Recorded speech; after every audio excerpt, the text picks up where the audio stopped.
Section 1.1 is all about what a function is and specifically what a one-to-one function is. So first, let's read this definition up top together. It says a function is a relation where every element of the domain corresponds to exactly one element from the range. The domain is the set of all x values for which the relation is defined, and the range is the set of all y values that the relation takes. If y is a function of x, we often write y equals f of x, and this is called function notation. That was a lot of mathy language coming at you all at once. You should be familiar with the words domain and range from Algebra 1. Really what's important right now is domain is all of the x values in a relationship, and range is all of the y values in a relationship. You should also be somewhat familiar with function notation. When we see an equation written like this, we read y equals f of x.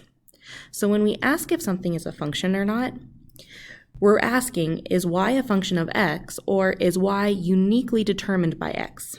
In other words, if I give you an x value, can you determine the one and only one unique value for y?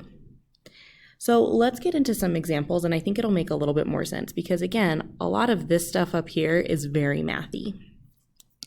So this example, you've collected data on the height in inches and weight in pounds for a group of students. The data is given in the table below and shown to the graph at the right. So I surveyed a couple of students and I saw that one student who was 64 inches tall weighed 135 pounds.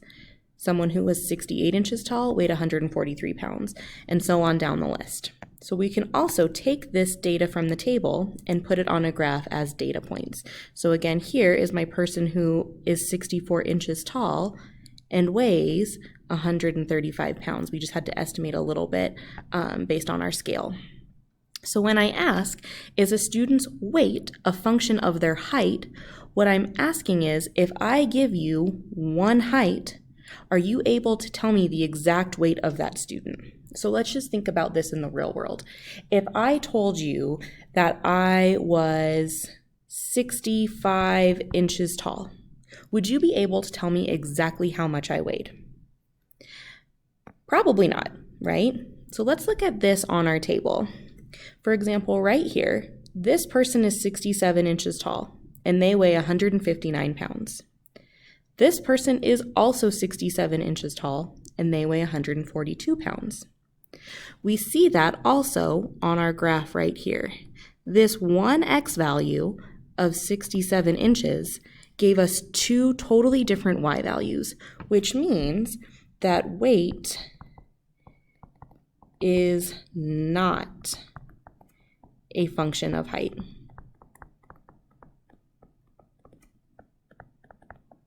As I'm writing these notes, make sure you have your note packet out and you are also taking notes with me. Let's look at another example. I'm asked, is the area of a square a function of its side length? So let's think about what we know about squares. If I have a square, it's a four-sided figure, and all of these side lengths are completely equal. Okay, so let's pretend that I have the side lengths of 3 all the way around.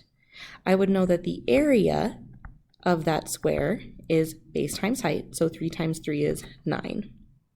So what I'm asking here is, let's say I give you some area.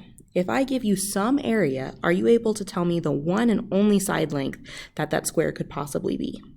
So for example, if I told you the area of a square was 16 units squared, you would have to know that the only way you get an area of 16 on a square is if the side length is 4. There is no other option. Or maybe I tell you the area of that square is 81. That means the one and only side length that could be possible on that square is 9. That's going to be the case for all of the areas on a square specifically. If I give you one area, there's only one possible side length. So yes, the area of a square is a function of side length.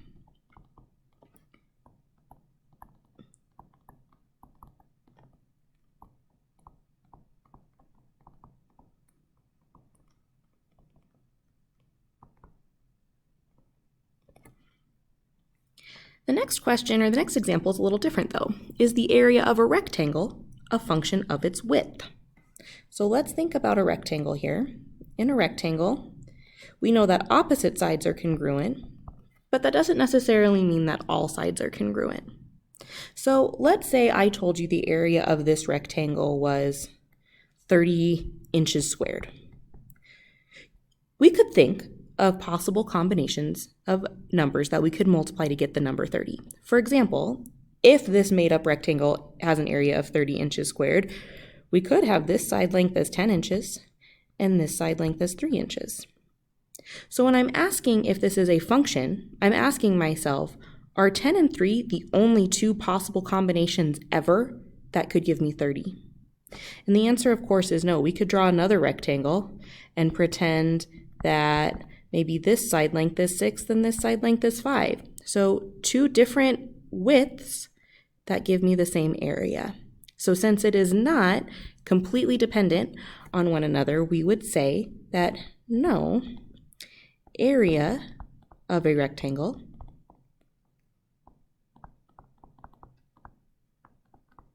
is not a function of its width. Before you watch the next video, go ahead and pause, look over these notes, and if you do have any questions, put your questions on a sticky note and stick it right on the paper so that we can go over it in class.